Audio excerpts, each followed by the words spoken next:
কেন আবার বিয়ে করলাম বলি? সহজে করতাম না। 5 বছর একজনের সঙ্গে ঘরকন্যা করে আবার আর একজনের সঙ্গে। তুমি নিশ্চয়ই আমাকে অশ্রদ্ধা করছো। করছো না? প্রতিমা ভদ্রতা করিয়া বলিল, না, তা কেন করব? করছো বই কি। সবটা শুনলে কিন্তু তোমার মায়াই হবে।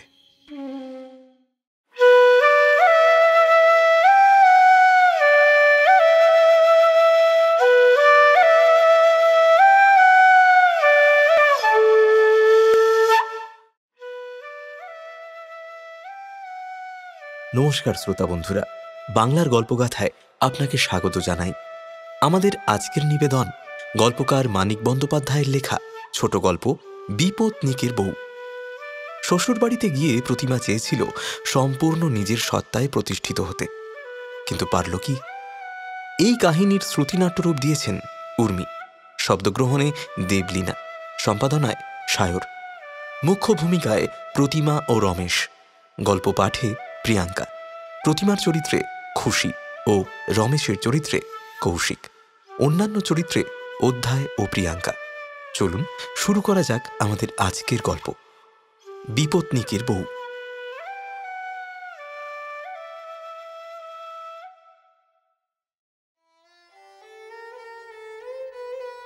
প্রতিমার বাবা নেহাত গরিব নন।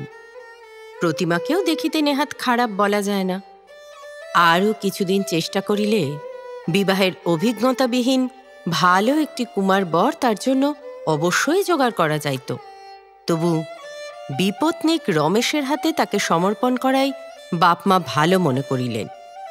একবার বিবাহ হইয়াছিল এবং বছর 6 বয়সের একটি ছেলে আছে।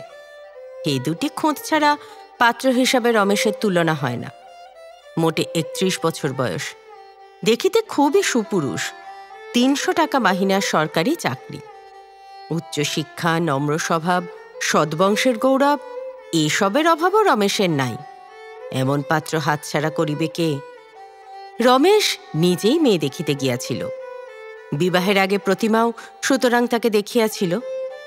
দোজবরে শুনিয়া অবধি অদেখা ভাবী বরটির প্রতি প্রতিমার মনে যতখানি বিতৃষ্ণা আসিয়াছিল, রমেশের সুন্দর চেহারা দেখিয়া তা কমিয়া যাওয়াই উচিত ছিল। কিন্তু তা গেল না। বিরুদ্ধ ভাবটা যেন বাড়িয়াই গিয়াছিল। এ পর্যন্ত মনের বিরূপ ভাবটা ছিল একটি কাল্পনিক ব্যক্তির উপর, অতএব সেটা তেমন জোরালো হইয়া উঠিতে পারে নাই। রমেশকে দেখিবার পর সে অসাধারণ রূপবান পুরুষ বলিয়াই আরেকটি মেয়ে যে 4-5 বছর ধরিয়া তাকে ভোগ দখল করিয়াছিল, এ ব্যাপারটা প্রতিমার মনে ভয়ানক অশ্লীল হইয়া উঠিল। এর কারণটা জটিল। রমেশের আর কোনো পরিচয় তো সে কখনো পায় নাই, শুধু বাহিরটা দেখিয়াছিল। আগে স্ত্রীর সঙ্গে বাহিরের এই রূপ সংক্রান্ত সম্পর্ক ছাড়া আর কোনো সম্পর্ক কল্পনা করা প্রতিমার পক্ষে সম্ভব নয়। ভাবিবরের কথা ভাবিতে গেলেই লোকটা তার মনে উদিত হইত দেদীপ্যমান কামনার মতো ঈষৎ স্থূলাঙ্গী এক রমণীর আলিঙ্গনাবদ্ধ অবস্থায়। বিতৃষ্ণায় প্রতিমার পবিত্র কুমারী দেহে কাঁটা দিয়া উঠিত। স্বামীর সম্বন্ধে প্রতিমার এই অসুচি বোধ অনেকটা কাটিয়া গেল স্বামী গৃহে মৃতা সতীনের একখানা বড় ফটো দেখিয়া। না, সেরকম মূর্তি বউটার ছিল না, যাকে দেখিলেই টের পাওয়া যায় রূপবান স্বামীকে ক্লেদাক্ত বাহুতে দিবারাত্রি বাঁধিয়া রাখা ছাড়া আর কিছু সে জানে না। গোলগাল হাসি হাসি মুখখান, ভাসা ভাসা চোখে সরল শান্ত দৃষ্টি, কোলে বছর 2 একটি ছেলে। নড়িয়া যাওয়ার ফটোতে মুখখানা ঝাপসা হইয়া গিয়াছে। কাপড় পরিবার ভঙ্গি, দাঁড়ানোর ভঙ্গি সব মিলিয়া প্রমাণ করিতেছে বউটি ছিল নেহাত গোবেচারী, ভালো মানুষ। রমেশের বউ বলিয়া যেন ভাবাই যায় না। ফটোখানি প্রতিমা দেখিল দ্বিতীয়বার স্বামী গৃহে গিয়া প্রথম দিন দুপুরবেলা, রাত্রে রমেশের সঙ্গে দেখা হওয়ার আগেই। বিবাহের পর প্রথম দফায় যে কদিন তাদের দেখাশোনা হইয়াছিল, তার মধ্যে রমেশ একেবারেই স্ত্রীর কাছে ঘেঁষিবার চেষ্টা করে নাই, তাই রক্ষা। সুন্দর স্বামীটির উপর যে নিবিড় ঘৃণার ভাব প্রতিমার মনে তখন ছিল, একটা সে কেলেঙ্কারি করিয়া বসিতে পারিত। এবার মানসীর ফটোখানা দেখিয়া মন একটু সুস্থ হওয়ায় রাত্রে রমেশ আলাপ করিবার চেষ্টা করিলে 2-4টে প্রশ্নের জবাব দিতে প্রতিমা কার্পণ্য করিল না। রমেশের মৃদু কণ্ঠ, শান্ত ভাব ও উদাসীনের মতো কথা বলিবার ভঙ্গি ভালোই লাগিল প্রতিমার। কে জানে কি ভাবিতেছে লোকটা, একেবারে অন্যমনস্ক।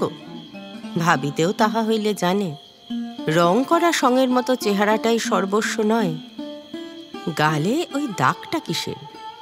আহা, দাড়ি কামাইতে গিয়া গালটা এতখানি কাটিয়া ফেলিয়াছে। রাত বাড়ে, প্রতিমার ঘুম পায়। শয়নের কথা রমেশ কিছুই বলে না। খাটের এক প্রান্তে সে এবং অপর প্রান্তে প্রতিমা পা ঝুলাইয়া বসিয়া থাকে তো বসিয়াই থাকে। কিরকম মানুষ! প্রতিমা যেরকম ভাবিয়াছিল সেরকম তো নয়, একটু যেন রহস্যের আবরণ আছে চারিদিকে। রমেশ একসময় বলিল, আগে থেকে এসব বলে নেওয়াই ভালো। কি বল, তুমি তাহলে আমাকে বুঝতে পারবে আর আমিও তোমাকে বুঝতে পারবো। কি সব বলিয়া নেওয়া ভালো? কিছুই বুঝিতে পারিল না, তবু ঘাড় কাত করিয়া সে সায় দিল।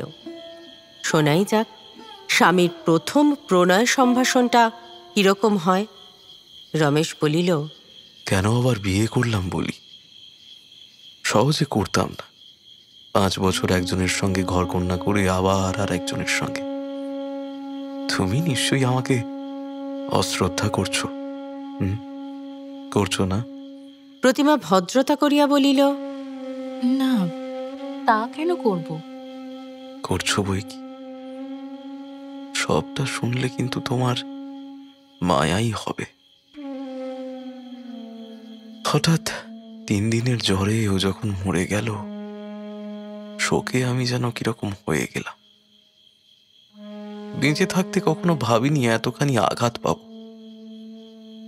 সময়ের সঙ্গে সঙ্গে মনটা সুস্থ হবে ভেবেছিলাম, তাও হলো না। কোনো কাজে মন বসে না, মানুষের সঙ্গ ভালো লাগে না। কর্তব্যগুলি না করলেই নয়, তাই করে যাই, কিন্তু কি যে কষ্ট হয় তা কি বলবো। কত দিকে আমার কত রকম দায়িত্ব আছে, ক্রমে ক্রমে বুঝবে। আর কারো ওপর যে সব ভার দেব সে উপায়ও আমার নেই। আমি না দেখলে চারিদিকে অনিষ্ট ঘটবে, অথচ আমার মনের অবস্থা এরকম যে হাত পা ছেড়ে ভেসে যেতে ইচ্ছে করে বেশি। আগে বাড়িতে সকলের ছিল হাসি খুশি ভাব, এখন আমি মনমরা হয়ে থাকি বলে কেউ আর প্রাণ খুলে হাসতে পারে না।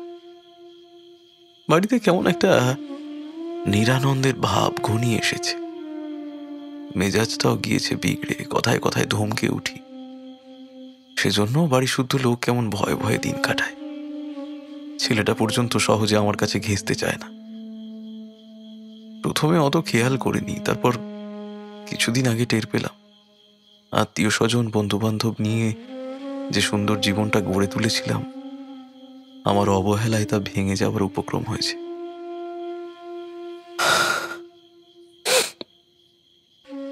বড় অনুতাপ হলো। আমার একার শোক আর 10 জনের জীবনে ছায়া ফেলবে, এ তো উচিত নয়। এমন যদি হতো যে সংসারে আমার কোনো কর্তব্য নেই, মনের অবস্থা আমার যেমন হোক কারো তাতে কিছু আসে যায় না, তাহলে কোনো কথা ছিল না। কিন্তু তা যখন নয়, শোক ভুলে দুঃখ ভুলে আবার আমাকে গা ঝাড়া দিয়ে উঠতে হবে। তাই ভেবেচিন্তে আবার তোমাকে এমন করিয়া বুঝাইয়া বলিলে শিশুও বুঝিতে পারে।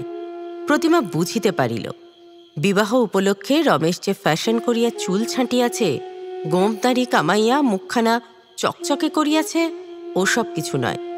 হাত কাটা ছোট শার্টটি পরায় ওকে যতই কলেজের ছেলের মতো দেখাক, আড়ালের মনটি সংসারী, হিসাবী, সতর্ক, উচ্ছ্বাস ভাবপ্রবণতা, কল্পনা প্রভৃতির বদলে সুবিবেচনায় ঠাসা। প্রথমা স্ত্রীকে ভুলিবার জন্য নয়, ভোলা প্রয়োজন বলিয়া আবার সে বিবাহ করিয়াছে। 5 বছর যার সঙ্গে ঘরকন্যা করিয়াছিল, তার জন্য শোক করিতে করিতে জীবনটা কাটাইয়া দিবারই প্রবল বাসনা। কিন্তু কি করিবে, আর 10 জনের মুখ চাহিয়া শোকটা কমানো অপরিহার্য একটা কর্তব্য দাঁড়াইয়া গিয়াছে। এবং এ তো জানা কথাই যে রমেশ বিশেষ রূপে কর্তব্যপরায়ণ। কিন্তু তাকে করিতে হইবে কি? ভিজা ন্যাকড়ায় স্লেটের লেখা মোছার মতো রসালো ভালোবাসায় স্বামীর মনে স্মৃতিরেখা মুছিয়া দিতে হইবে। ঘুমের ঘরটা প্রতিমার কাটিয়া যায়। রমেশের গম্ভীর বিষণ্ণ মুখখানা এক নজর দেখিয়া সে ভাবিতে থাকে যে এইসব কথা তাকে বলিবার কি প্রয়োজন ছিল। এ কোন দেশি বোঝাপড়া? তার যেটুকু রূপ যৌবন আর মানুষ ফলানোর ক্ষমতা আছে, তার এক কণা কি সে বাপের বাড়ি ফেলিয়া আসিয়াছে? আস্ত মানুষটা সে আসিয়া হাজির, যে দরকারেই লাগাও বাধা দিতে বসিবে না। কে জানে রমেশ ভাবিয়া রাখিয়াছে কিনা যে মেয়েদের একটা গোপন রিজার্ভ ফান্ড থাকে স্নেহ, মমতা ও মাধুর্য রচনা শক্তির। আগে হইতে বলিয়া রাখিলে ওখান হইতে প্রয়োজন মতো আমদানি করিয়া বিশেষ অবস্থায় বিশেষ একটি মানুষের শোকের তপস্যা মেয়েরা ভঙ্গ করিতে পারে। এও প্রতিমা বুঝিতে পারে না যে 10 জনের মুখ চাহিয়া প্রথমা স্ত্রীকে ভুলিবার জন্য দ্বিতীয়বার বিবাহ করিয়াছে বলিয়া অশ্রদ্ধার বদলে তার মায়া হওয়া উচিত কেন?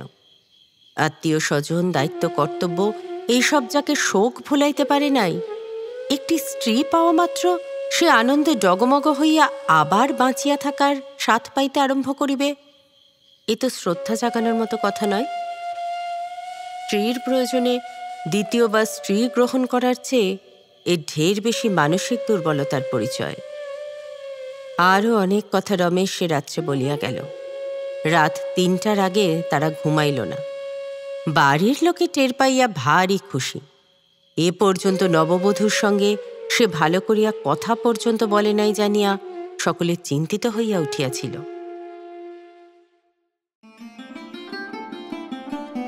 বাড়িতে অনেক লোক, অনেক কাজ, অনেক বৈচিত্র্য।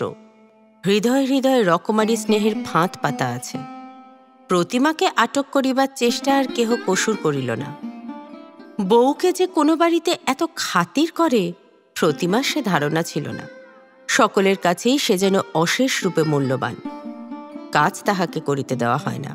সংসারের গোলমাল হইতে তাহাকে তফাতে তফাতে রাখা হয়। রমেশের শৌখিন সেবাটুকু ছাড়া প্রতিমার কোনো কর্তব্য নাই। দিন রাত্রে সবসময় সে যাতে স্বামী সন্দর্শনের সুযোগ পায়, বাড়ির ছেলে বুড়ো যেন তারই ষড়যন্ত্র করিয়া মরে। প্রতিমার বুঝিতে বাকি থাকে না সকলে কি চায়। 1 বছর আগে মরিয়া যে বউ আজও এ গৃহের জড় বস্তুতে ও বিভিন্ন চেতনায় অক্ষয় অমর হইয়া বিরাজ করিতেছে, তাড়াতাড়ি তাকে দূর করিয়া দিতে হইবে। সে যে বিপুল ফাঁকটা রাখিয়া গিয়াছে, শীঘ্র ভরাট হইয়া ওঠা চাই। রান্না, খাওয়া প্রভৃতি নিত্যকার তুচ্ছ সাংসারিক কাজে নিজেকে এক বিন্দু ক্ষয় করিবার প্রয়োজন নাই। যা কিছু তার আছে এক মনে সব সে ব্যয় করুক মৃতা সতীনের শূন্য সিংহাসনে আত্মাভিষেকের আয়োজনে। হাসি, গল্পে, গানে, বাজনায় উথলিয়া উঠিয়া রমেশকে সে ভাসাইয়া লইয়া যাক। তার ভাঙা বুক জোড়া লাগিয়া দেখা দিক আনন্দ, উৎসাহ, প্রণয়ের প্রাচুর্য। হাসি চাই, হাসি, অম্লান অপর্যাপ্ত হাসি। হাসি প্রতিমার আসে না, মাধুর্য শুকাইয়া ওঠে। এমন ছিল নাকি তার সতীন? এই ক্ষুদ্র পারিবারিক সাম্রাজ্যে এত বড় প্রাতঃস্মরণীয়া সম্রাজ্ঞী? রমেশ হইতে বাড়ির দাসীটির বোন পর্যন্ত এমনভাবে সে জুড়িয়াছিল, এমন অসহ্য বেদনা সে রাখিয়া গিয়াছে যে মুক্তিলাভের জন্য বাড়ি শুদ্ধ লোক এতখানি পাগল। সকলে যত ব্যাকুল হইয়া নীরবে তাহাকে প্রার্থনা জানায়, ভুলাও ভুলাও, সে মায়াবিনীকে ভুলাইয়া দাও, প্রতিমার তত মনে পড়ে সতীনকে। কি মন্ত্র না জানি জানিত সেই গোলগাল মুখওয়ালা বউটি। ননদ নন্দা বলে, কেন মুখ ভার করে আছো বৌদি ভাই? বাপের বাড়ির জন্য মন কেমন করছে? বলো তো, আজকে যাওয়ার ব্যবস্থা করে দিই। 2 দিন থেকে মন ভালো করে এসো। তোমার শুকনো মুখ দেখলে আমাদের যে তাকে মনে পড়ে বৌদি। বাপের অসুখ শুনেও তাকে আমরা পাঠাইনি। 2 দিন ধরে চোখের জল ফেলেছিল, তাই না আমাদের এমন শাস্তি দিয়ে চলে গেল। এ আরেকটা দিক। প্রতিমা মুখ ভার করিলে তার কথা সকলের মনে পড়িয়া যায়। প্রতিমা হাসিলে সকলে অবাক হইয়া বলে, মা, এ যে অবিকল সেই আবাগের হাসি গো। নানা লোকে মৃতা সতীনটির সঙ্গে প্রতিমার নানা রকম সাদৃশ্য আবিষ্কার করে। পিছন হইতে দেখিলে প্রতিমার চলন যে তার মতো দেখায়, এটা আবিষ্কার করে ছোট বউ বিমলা। তার বালা আর তার চুড়ি যে আশ্চর্য রকম মানাইয়াছে প্রতিমার হাতে, এটা আবিষ্কার করে আরেক ননদ মন্দা। বিধবা একজন পিসি থাকেন বাড়িতে। তার আবিষ্কারগুলি আরও ব্যাপক ও গুরুতর। প্রখর দৃষ্টিতে তিনি প্রতিমার প্রত্যেকটি অঙ্গ নিরীক্ষণ করেন।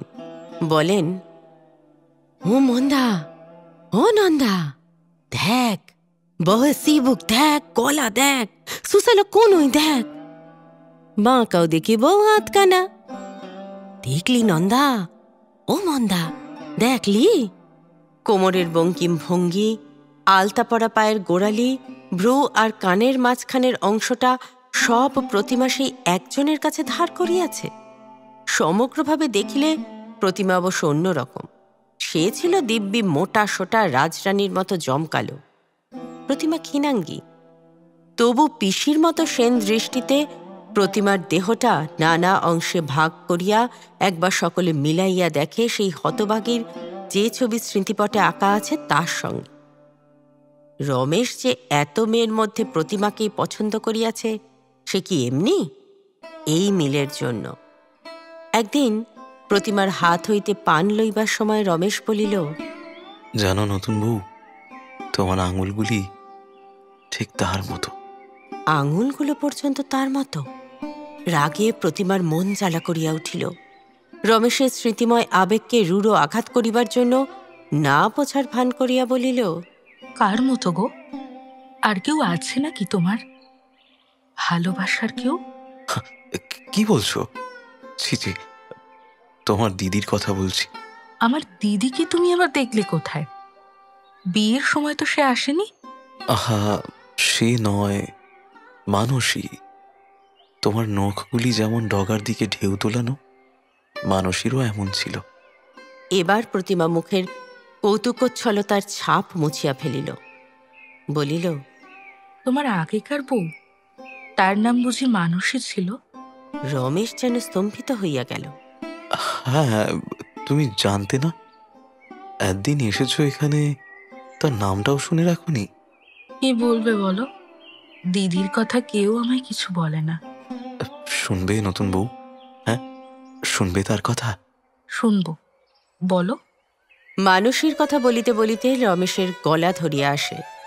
প্রতিমার অপরিমিত ঈর্ষা হয়। মনে হয় এবারই সকলে তার সঙ্গে এক আশ্চর্য পরিহাস জুড়িয়াছে। মানসীকে ভুলিবার ছলে তাকে আনিয়া মানসীকেই খুঁজিয়া ফিরিতেছে তার মধ্যে। তার মৌলিকতা অচল এ বাড়িতে। সে মানুষেরই নূতন রূপ, অচিন্ত অব্যক্ত দেবতার প্রতিকৃতির মতো সেও সকলের নিরাকার ব্যাপক শোকের জীবন্ত প্রতিমা। মানসীর সঙ্গে সে সব দিক দিয়াই পৃথক, তবু মিলের তাই অন্ত নাই। ব্যথার পূজা নিবেদন করার জন্য সকলে তাকে মানসীর প্রতিনিধির মতো খাড়া করিয়া দিয়াছে। একদিন প্রতিমা স্বামীকে বলিল, আচ্ছা, খোকা কোথায় আছে? বড় পিসির ওখানে। আনবে না তাকে? তুমি বললেই আনবো। আমার বলার জন্যই কি অপেক্ষা করছিলে? তোমাদের ব্যবহারে আমি তো সত্যি বনে যাচ্ছি। কাউকে একদিন খোকার কথা বলতে পর্যন্ত শুনলাম না এসে থেকে। কেন তা বুঝিনি কিছু। আমি বারণ করে দিয়েছিলাম নতুন বউ। এখানে তোমার মন টন বসলে তারপর। খোকার দিকে মন দেবার সময় পাবো কিনা? কি চমৎকার বোঝো তোমরা মানুষের মন। দুদিন পরেই খোকা আসিল। বেশ মোটা সোটা লম্বা চওড়া ছেলে, কোলে করা কষ্টকর। তবু সকলে উদ্গ্রীব হইয়াছে দেখিয়া কোনো রকমে প্রতিমা তাকে একবার কোলে করিল। বড় লজ্জা করিতে লাগিল প্রতিমার। প্রসব না করিয়াই যে এত বড় ছেলের মা। খোকাও নতুন লোকের কোলে উঠিয়া কাঠ হইয়া রহিল। পরের বাড়ির ছেলের সঙ্গে ভাব করার মতো করিয়া ছেলেকে যদি প্রতিমা আপন করিবার সুযোগ পাইত, মাতা পুত্রের প্রথম মিলনটা হয়তো নিরস হইত না, কিন্তু সে যে মা এবং নতুন বউ, হাসি আর ছেলে মানুষই কথা দিয়া শুরু করিয়া দূর হইতে ধীরে ধীরে কাছে আগাইবার উপায় তো তার নাই। ছেলে কাছে আসিলে প্রথমেই বুকে জাপটাইয়া ধরিয়া আধ ঘোমটার ফাঁকে তাকে চুমু খাওয়া চাই। ছেলে তো আসিল, একটু মায়াও ওর দিকে প্রতিমা পড়িল। কিন্তু মৃতা সতীনের ছেলেও কম বিপজ্জনক পদার্থ নয়, একটা কঠিন সমস্যার মতো। আদর, যত্ন, ভালোবাসা সব সতর্কভাবে হিসাব করিয়া দিতে হয়। কম হইলে লোকে ভাবিবে সতীনের ছেলে বলিয়া অবহেলা করিতেছে, বেশি হইলে ভাবিবে সব লোক দেখানো। 18 বছর বয়সের ভাবপ্রবণ মনে এ ধরনের সতর্কতা বজায় রাখিয়া চলা কঠিন। হিসাবও সবসময় ঠিক হয় না।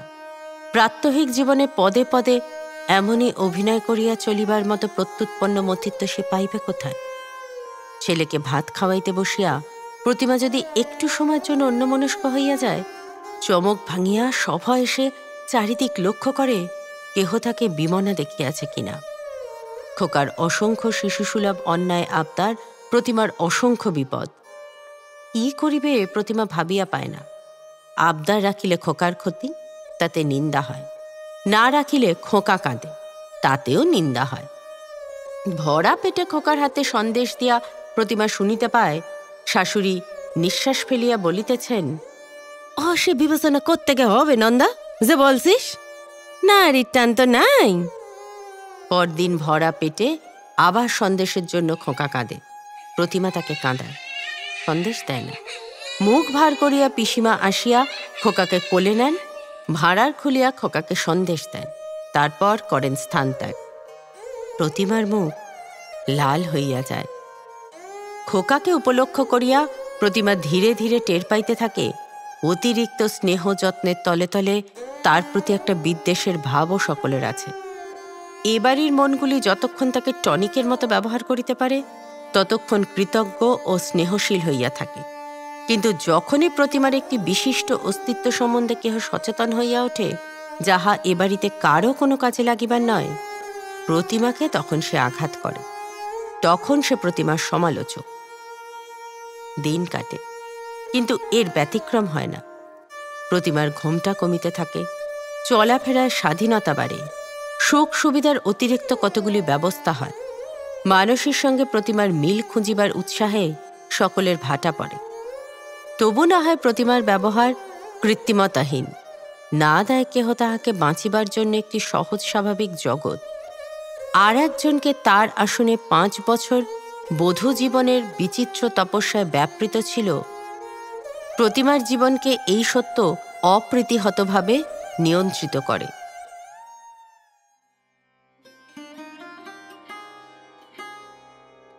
একবার 1 মাসের জন্য বাপের বাড়ি ঘুরিয়া আসিল। খোকাকে সঙ্গে না আনা উচিত হইয়াছে কিনা ভাবিয়াই মাসটা কাটিল প্রতিমার। বাপের বাড়িতেও মন খুলিয়া সকলের সঙ্গে সে মিশিতে পারিল না। একটা অদ্ভুত জ্বালা ভরা আনন্দ উপভোগের জন্য সত্য মিথ্যা জড়াইয়া প্রাণপণে শ্বশুরবাড়ির নিন্দা করিল এবং সেজন্য বিষণ্ণ ও উন্মনা হইয়া রহিল। কে কি ভাবিবে তাহা ভাবিয়া ভাবিয়া কাজ করার অভ্যাসটা প্রায় স্থায়ী হইয়া গিয়াছিল। বাপের বাড়িতেও নিজের তাহার চলাফেরা অনেকটা পরের ভাবনাকে অনুসরণ করিতে লাগিল। সকলে এক বাক্যে স্বীকার করিল, বিবাহের পর যেমন হয় প্রতিমা তেমনই হইয়াছে, পর হইয়া গিয়াছে। প্রতিমা আর সে প্রতিমা নাই। তবু সব প্রতিমার সহ্য হইত রমেশকে যদি সে ভালোবাসিতে পারিত। ঘৃণার ভাব কোন কালে মুছিয়া গিয়াছে, শ্রদ্ধা আসিতেও দেরি হয় নাই। রূপে গুণে মানুষটা অসাধারণ, সহজ সরল ব্যবহার, গাম্ভীর্যের অন্তরালে অত্যন্ত স্নেহপ্রবণ, রাগী কিন্তু সুবিবেচক। এই ধরনের পুরুষের সাহচর্য মেয়েদের কাছে সবচেয়ে প্রীতিকর। এদেরই তারা স্বেচ্ছাদাসী। স্ত্রীর প্রতি কর্তব্য পালনে রমেশ খুব যে বেশি ত্রুটি করে তা নয়। তবু স্বর্গীয়া সতীনের বিরুদ্ধে প্রতিমার অকথ্য ঈর্ষা দাম্পত্য জীবনের সহজলভ্য সুখের পথেও কাঁটা দেয়। মানসীকে একেবারে ভুলিয়া যাওয়া রমেশের পক্ষে এখনো সম্ভব নয়। আজও সে অন্য মনে তার কথা ভাবে। কণ্ঠলগ্না প্রতিমাকে অতিক্রম করিয়া আজও সে তারই কণ্ঠবেষ্টন করিতে যায়, যে কোথাও নাই। এক একদিন রমেশের চুম্বন পর্যন্ত অসমাপ্ত থাকিয়া যায়। প্রতিমা স্পষ্ট অনুভব করে দড়ি ছিঁড়িবার মতো স্বামীর বাহুবন্ধন হঠাৎ শিথিল হইয়া গেল, নিভিয়া গেল চুম্বনের আবেগ। তা যাক, তাও হয়তো প্রতিমা গ্রাহ্য করিত না। হয়তো এই জন্যই সে স্বামীর মন জয় করিবার তপস্যা তীব্রতম করিয়া তুলিল। একটা মৃতা রমণীর কাছে হার মানিবার অপমান এ বয়সে সহ্য হয় না, কিন্তু জয় করিতেই অনেক বাধা, অনেক লজ্জাকর বেদনাদায়ক অন্তরায়। রমেশকে যখন সে মুগ্ধ করে, অতীতের দিক হইতে তার দৃষ্টি যখন সে ফিরাইয়া আনে নিচের দিকে, রমেশকে প্রীতিপূর্ণ ভাষা ও মোহস্নিগ্ধ চাহনি আনন্দের বদলে তাকে যেন অকথ্য লজ্জা দেয়। সে যেন অনুভব করে এ ভাষা উচ্চারিত, এ চাহনি পুরাতন। যে কথা মানুষীকে বলিত, যে চোখে মানুষীকে দেখিত, আজ সেই কথা, সেই দৃষ্টি রমেশ তাকে নিবেদন করিতেছে। এসব পুরানো অভিনয়, অভ্যস্ত প্রণয়। রমেশের জীবনে স্তব্ধ নিশুতি রাত্রে এসব বহুবার ঘটিয়া গিয়াছে। পুনরাবৃত্তি আর প্রতিধ্বনি, আর কিছু নয়। আর জয় করিবার স্বাদ থাকে না।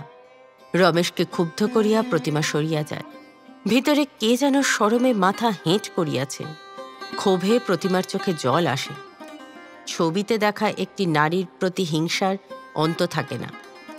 কত স্বাদ ছিল প্রতিমার, কত কল্পনা ছিল, সব পর্যবসিত হইয়াছে এক বিপন্ন বিস্বাদ আত্মনিয়োগে।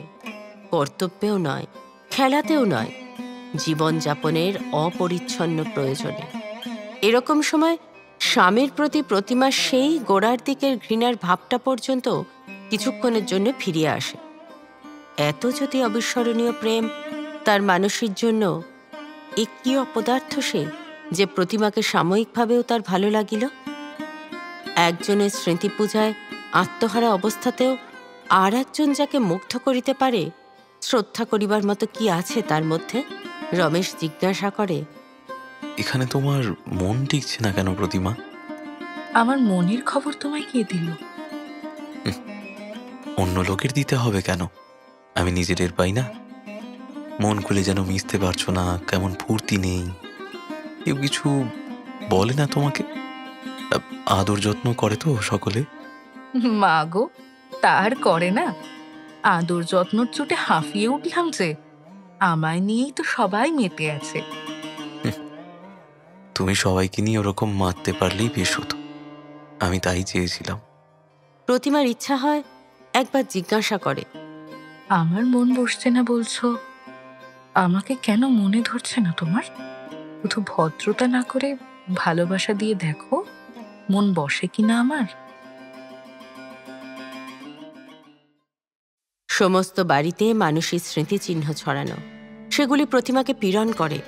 খানতিনেক বাঁধানো ফটোই আছে মানুষের, একখানা তার শয়ন ঘরে, একখানা রমেশ যে ঘরে কাজ করে সেখানে, আর একখানা শাশুড়ির ঘরে।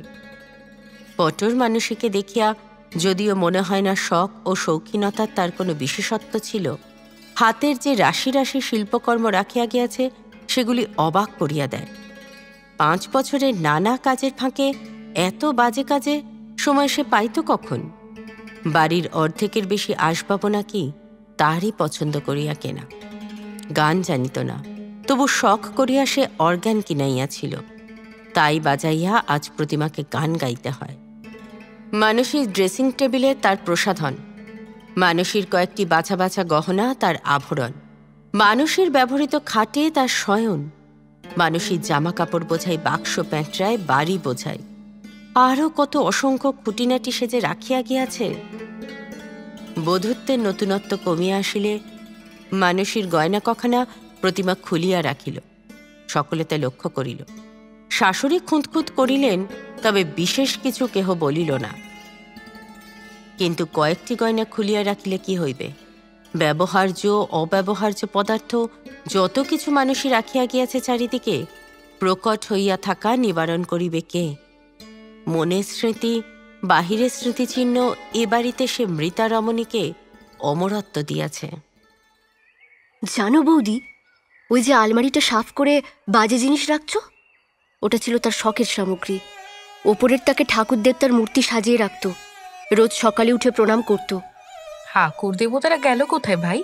কে জানে দাদা কোথায় রেখেছে। মূর্তিগুলোর ওপরে দাদা বড্ড রেগে গিয়েছিল সে স্বর্গে যাবার পরে।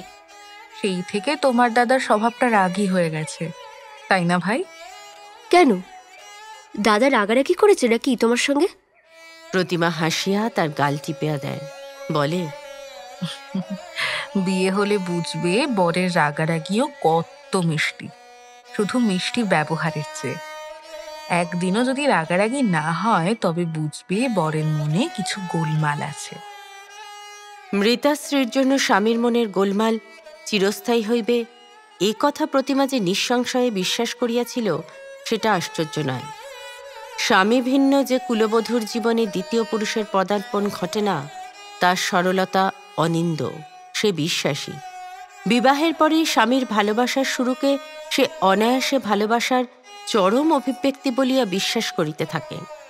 প্রেমের পরবর্তী অগ্রগতি তার জীবনের অফুরন্ত বিস্ময়। মানসী স্মৃতিতে রমেশকে মশগুল দেখিয়া কোনো জ্ঞান আর অভিজ্ঞতায় প্রতিমা ভাবিতে পারিত মৃত্যু মৃত্যুই। স্মৃতি কর্পূরধর্মী, জীবনে জীবিত ও জীবিতদের আকর্ষণই সবচেয়ে জোরালো। যাকে মনে করিলে কষ্ট হয়, চিরকাল কেহ তাহাকে মনে করে না। ঈর্ষায় প্রতিমা যে মনের দল মিলিয়া ধরিল না, তাতে রমেশের কাছে আরেকটি রহস্যময় আবরণ রহিয়া গেল। তার নিজস্ব ব্যক্তিত্বের ছোট বড় প্রকাশ রমেশকে তার সম্বন্ধে যত সচেতন করিয়া তুলিতে লাগিল, এই রহস্যের অনুভূতি তার মনের গোলমালের তত বেশি জোরালো প্রতিষেধক হইয়া উঠিতে লাগিল। বছর ঘুরিয়া আসিতে আসিতে জন্মিয়া গেল কত অভ্যাস, সৃষ্টি হইল কত অভিনব রসস্বাদ। মানুষের শূন্যস্থান পূর্ণ করবার জন্য আসিয়া থাক, প্রতিমা তো একটি নিজস্ব জগৎ সঙ্গে আনিয়াছে। মানুষের ফটোতে খাপে খাপে তাকে বসানো অসম্ভব।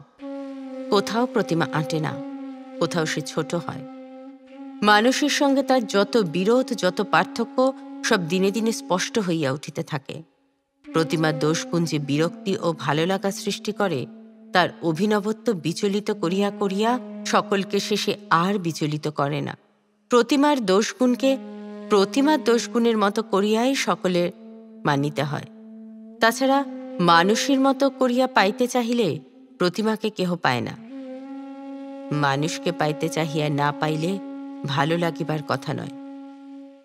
অথচ প্রতিমার স্বকীয় আকর্ষণকে স্বীকার করিয়া কাছে গেলে বড় সুন্দর একটি হৃদয়ের পরিচয় মেলে।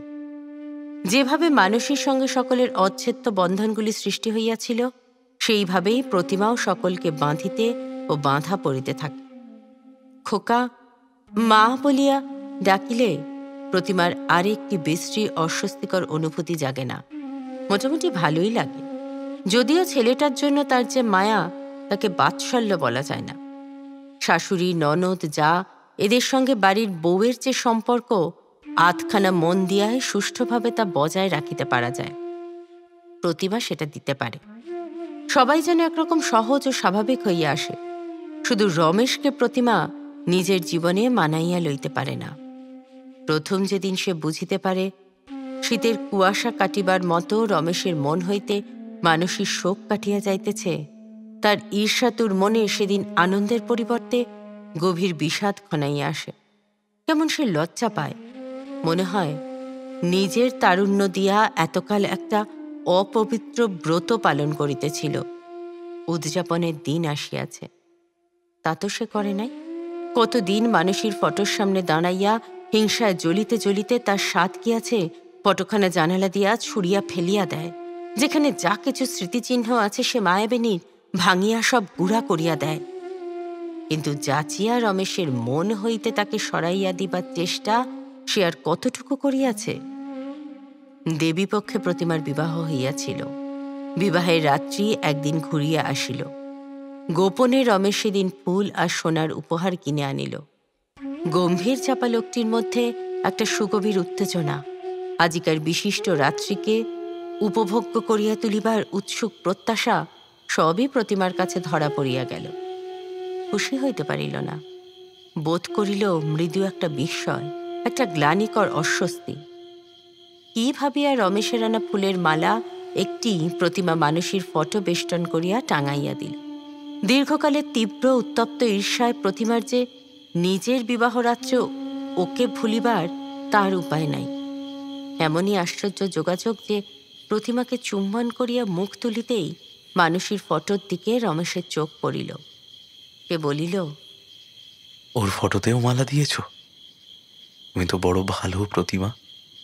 প্রতিমা অনুভব করিল তীক্ষ্ণধার ছুরির ফলার দড়ি কাটিবার মতো মানুষের স্মৃতি কমাস আগেও রমেশের যে বাহুবন্ধন শিথিল করিয়া দিত, জীবন্ত সাপের মতো সেই বাহু দুটি আরও জোরে আজ তাকে জড়াইয়া ধরিতেছে। রমেশের যে চুম্বন ছিল শুধু ওষ্ঠে স্পর্শ, আজ তা প্রেমের আবেগে অনির্বচনীয়। সহসা প্রতিমা কাতর হইয়া বলিল, ছাড়ো ছাড়ো, শিগগির ছাড়ো আমায়। কি হলো? দম আটকে গেল আমার, ছাড়ো। স্বামীকে ঠেলিয়া দিয়া প্রতিমা খাট হইতে নামিয়া গেল। ঘরে পর্যন্ত থাকিল না। বিদ্যুতের আলো মানুষের ফটোর কাছে প্রতিফলিত হইয়া চোখে লাগিতেছিল। প্রতিমার মনে হইয়াছিল সে যেন মানুষের তীব্রোজ্জ্বল ভর্ৎসনার দৃষ্টি। প্রতিমা ছাদে পালাইয়া গেল। ছাদ ছাড়া বৌদের আর্ত যাওয়া স্থান নেই। অপরিবর্তনীয় আকাশ ছাদের উপরে, তারার আলো মেশানো অপরিবর্তনীয় রাত্রির অন্ধকার চারিদিকে। দুঃখে প্রতিমার কান্না আসিতে লাগিল। ভুলিয়া কি আছে? এমন মন তার স্বামীর যে এর মধ্যে মানুষকে ভুলিয়া কি আছে?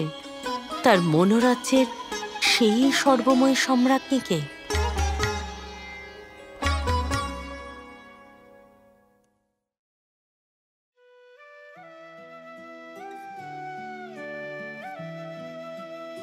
শেষ হলো আমাদের আজকের গল্প বিপত্নিকের বউ।